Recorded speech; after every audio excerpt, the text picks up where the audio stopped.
Alright, Serpent X here again for another one. Got an old school AM2 socket CPU, 9950 Black Edition with old Thermaltake. Of course, it doesn't light up as good as it used to, but the old Thermaltake DuOrb, whatever, DuOrb CPU cooler. It's a mix of copper and aluminum.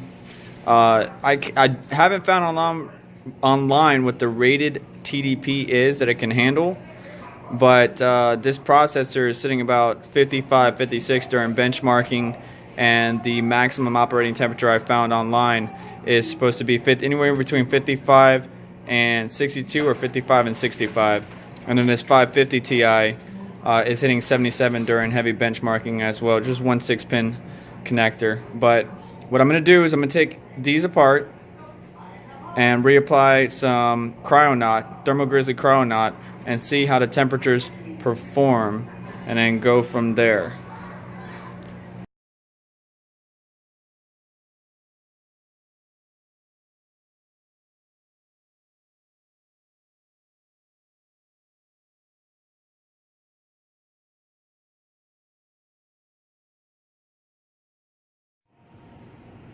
So as you can see here, I got everything back together.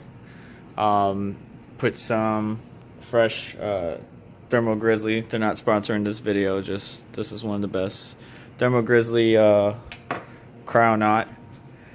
DuOrb, weird name, is good to go. I cleaned up everything. Dust likes to get in the outer edge here really bad, so had to pick at that for a little bit. These fins like to bend, but they're easily bendable, so you can bend it back into place if need be. And clean up the processor and video card. Took the video card apart. Fresh thermal paste for all, basically.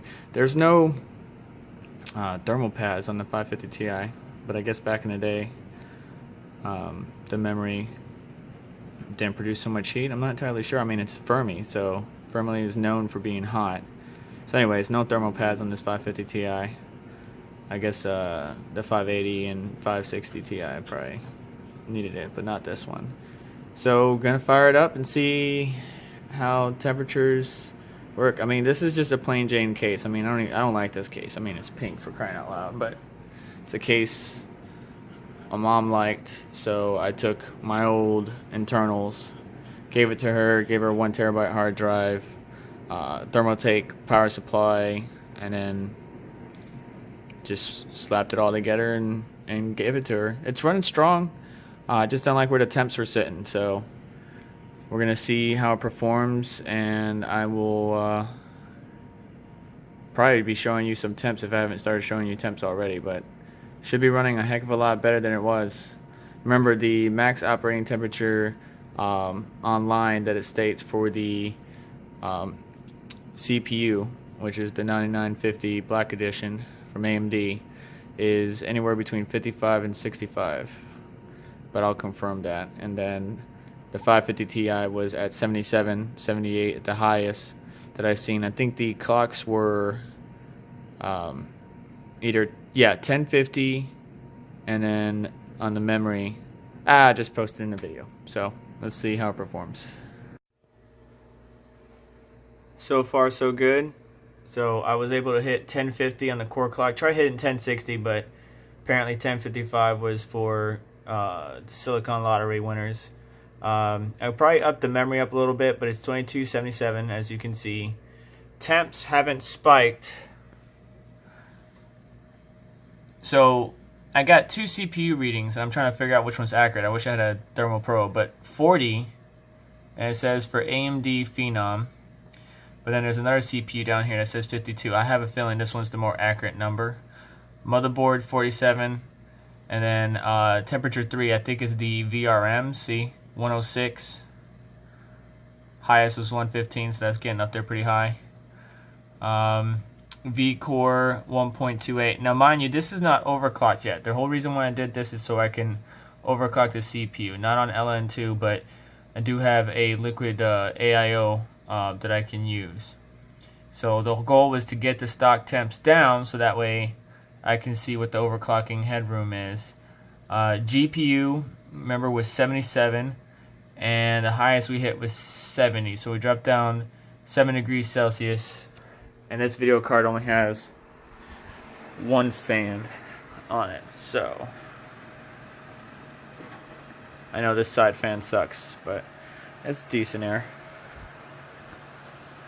Not too bad.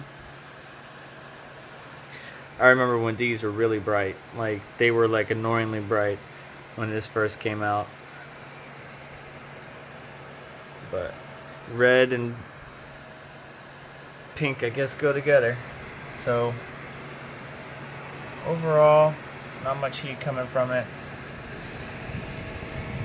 I don't think you can see it, but yeah, you can't see it. Doesn't matter. Alright. So she's running a lot better, I can tell you that much. Temperatures at least dropped 7 to 10 degrees Celsius on the GPU, and then on the CPU, we're not hitting 55. 51 was the highest I've seen so far, but at least I know I have a little bit of headroom.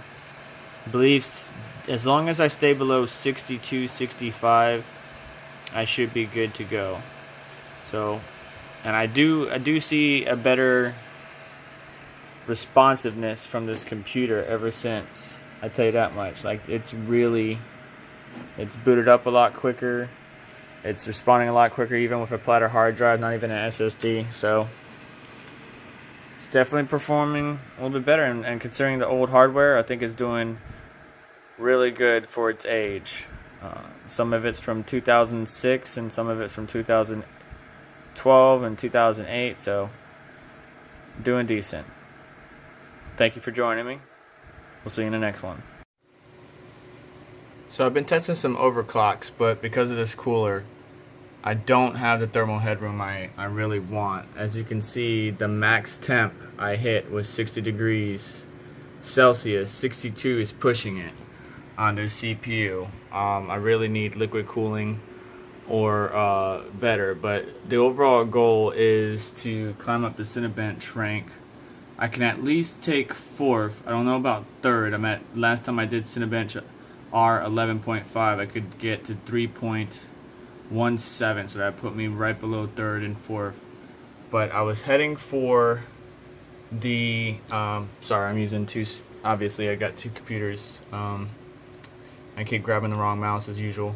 So I was trying to get 3.2 gigahertz, and I'm doing it from BIOS, and then I played around with software for a little bit, but I think I prefer BIOS, to be honest. It's just more fine-tuned that way. Anyways, the V-core is 1.40, and I heard for 3.2 you need at least 1.45 or higher. So I'm trying to do some fine-tuning. I'm at 15 right now on the multiplier. Haven't messed with the reference clock, but in order to do some fine-tuning, you hit that. But with this cooler, I won't be able to. Still though, 3 gigahertz is producing some fruitful numbers, and I can set it up that way and leave it that way, so that way this computer performs a little better. But I just wanted to show you some numbers, and overclocking results is just, with this CPU cooler, I'm not going to really hit the limits that I want to, or the thermal limits won't let me hit the clocks that I would like to. But considering this is going back to my mother for daily use, 3 gigahertz would be just fine.